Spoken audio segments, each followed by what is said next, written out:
So, okay, the co-coordinator thing, are there arguments over this week on I need help up front and trying to stop Chuba Hubbard and Jamal saying no, I need Tylan Wallace doubled? Just seriously, what kind of problems does having weapons in both those areas present for a defense? I mean, it just stresses you so much. Trying to figure out, where do you put your emphasis, because you can't focus on one spot with their skill players. Um, it's really, you just kind of, you got to try to kind of pick your spots is the best way to put it. And you're probably never going to be right 100% of the time. So I mean, with their talent level, their speed, athleticism, um, running back, quarterback, receiver, the whole thing makes it tough. And now to John. Curious to get your thoughts on this. I asked Neil how you come up with a plan for a couple of different quarterbacks that play different styles.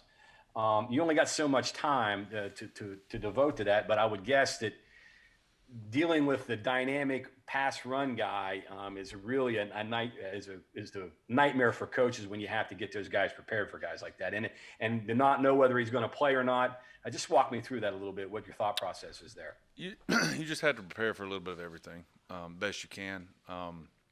The athletic guys, the faster guys, the run pass option guys are obviously are harder because they put guys in so much conflict at your second level, sometimes your third level, just depending on what you're doing. But so you just have to try to prepare for a little bit of everything when you don't know, and so that's exactly what we're going to do. Next question from Greg Hunter. So Neil had said a few minutes ago that he thought the defensive front, the older guys especially, were okay in the first game, but not great. What was your evaluation of them, and where do they need to be better this week? Yeah, I mean, I think that's spot on. We were just okay. Now, some of that was I take every first game with a grain of salt, whether it's our game or whether it's our opponent's game. So I think a little bit of that's just some jitters. I think a little bit of that is we got some guys that especially Darius and Dante that are going to get people's attention, and so the guys around them have to do more to take that, to kind of buffer that a little bit, and then those guys have to figure out how to deal with the attention that they're going to get. I mean, that's part of being a good player. We'll go now to Cody Nestor. So Jordan, in your opinion, I guess, when you're trying to stop a run game as successful as Oklahoma State's can be, is it more important for the defensive linemen to play well or for your linebackers to play well?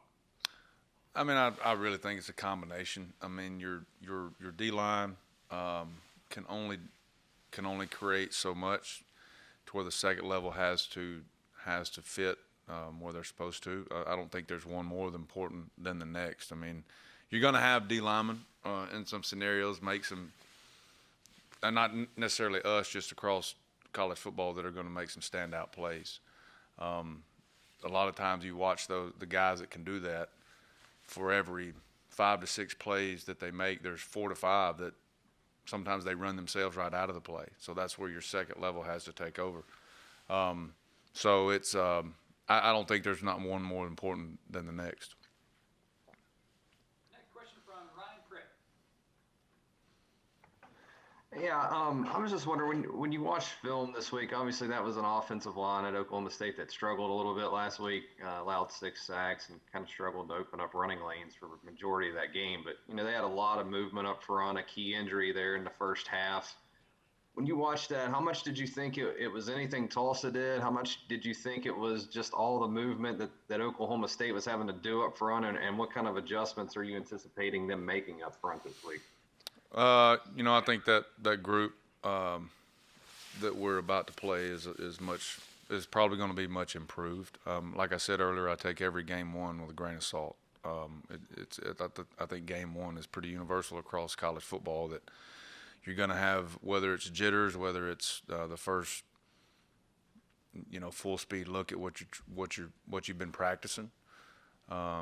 Game speed, you think you're in shape, but game speed is obviously different. We talk about that with kids all the time. And then I think, with COVID and everything, I think it's probably just getting back. You think about it. Normally we would be game 3 or 4 now, probably. As far as just the timing of what kids are used to, mid-September to late September. So, I think, and I really, I thought Tulsa really, more than anything, played hard. They really did. But I expect that group to be night and day different than what we saw on Saturday. Next up is Mike Kazaza. Go ahead. Hey, Jordan, how are you? Hey, Mike, how you doing, bud? I'm doing great, thank you. I was wondering about kind of what you were just mentioning there with timing and speed and all that stuff too. Oklahoma State plays fast. Scout team really got to help you there. And then, actually, that was my question. The other one got gobbled up before me. Yeah, I mean, tempo is, something that you have to prepare for. Your scout teams have to help you, but Coach Brown does a good job of giving us quite a bit of that at practice throughout camp and throughout the week when we're able to go against each other. So, I think I counted maybe 3 times the other day where they snapped it almost within 6 seconds. That's flying. So I had to prepare for it. Go ahead, John. In light of that, I'm guessing communication is going to be paramount and getting lined up quickly to not get caught off guard, or I guess guys out of position with these guys. That's what they prey on. Mm-hmm. Oh yeah, that's what tempo does to you. It kind of, it makes you kind of hone in on what you're trying to do, and you got to get it in. You got to get communicated, and you can't have too much. And once they get going downhill, it's tough to stop. Curious, real quick. A lot of it has been talked about Hubbard, but their backup played pretty well in that game against Tulsa. What's your thoughts on the running game overall? Not just Hubbard, right? He's really good. He had a couple of runs the other day that were really impressive. Hits it downhill, has a combination of speed and power, a lot like Hubbard. Tough to tackle. If you give him a vertical seam, it's tough. So gotta try to, take, that's weapon after weapon after weapon. So. Back to you, Greg.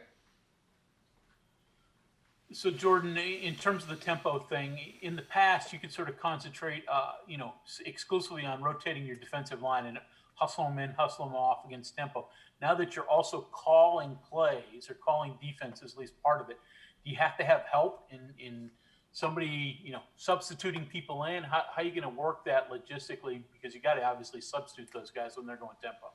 Yeah, I mean, our guys are on the sideline. Help with that. Jeff Kuntz helps me with that. Always, they always have an idea of what the substitution is going to be, who's going, when they're going, and then you got to pick your spots, whether it's dead ball or field position, whatever, hash. It doesn't matter.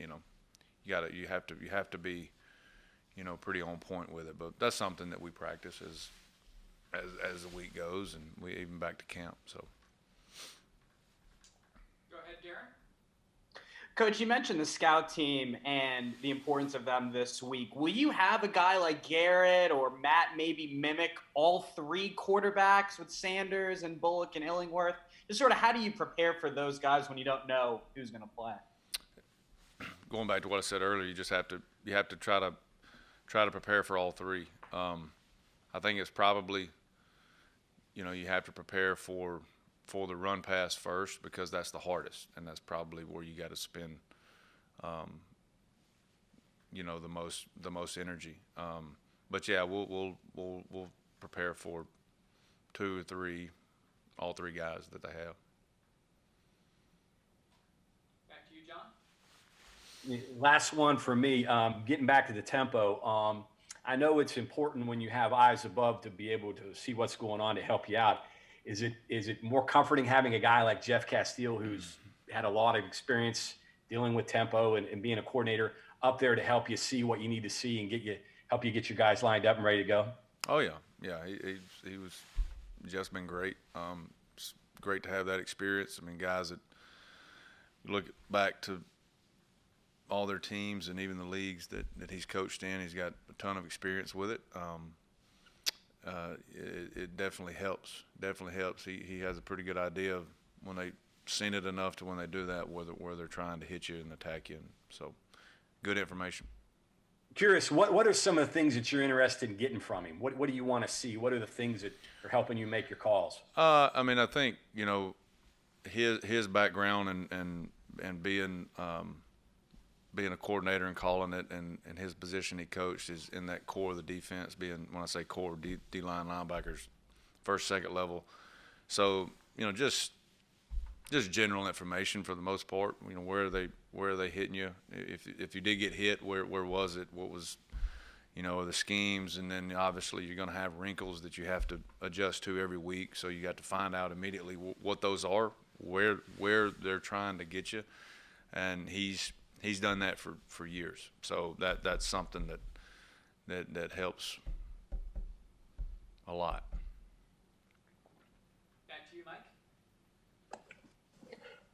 Jordan, you got them late last season, so there might be some stuff that you could find valuable as far as teaching guys quickly and what can they remember from last time. But is that advantage negated at all just because you have Wallace this time? You didn't have Sanders. You might have him this time. You might not. New guy triggering the plays on offense. Does it help? Does it hurt? You're talking about, you're asking on last year's game? Yeah, I mean, getting them in game 11 last year versus 2 this year, it's pretty close in the schedule. Yeah, I mean, you obviously look at it, but if you go back to last year, you had, Sanders was out, Wallace was out, so to where, some of the stuff matches up and it's redundant. It was probably, I'm guessing that a lot of their base offense. You're probably going to see more of the guys that were not there, as far as plays or play sets or formation, whatever it may, just general offense that's kind of built around those guys. So you go back and you look at it, does it match? Some of it, yeah. Some of it, no. So it's probably, flip a coin, 50-50.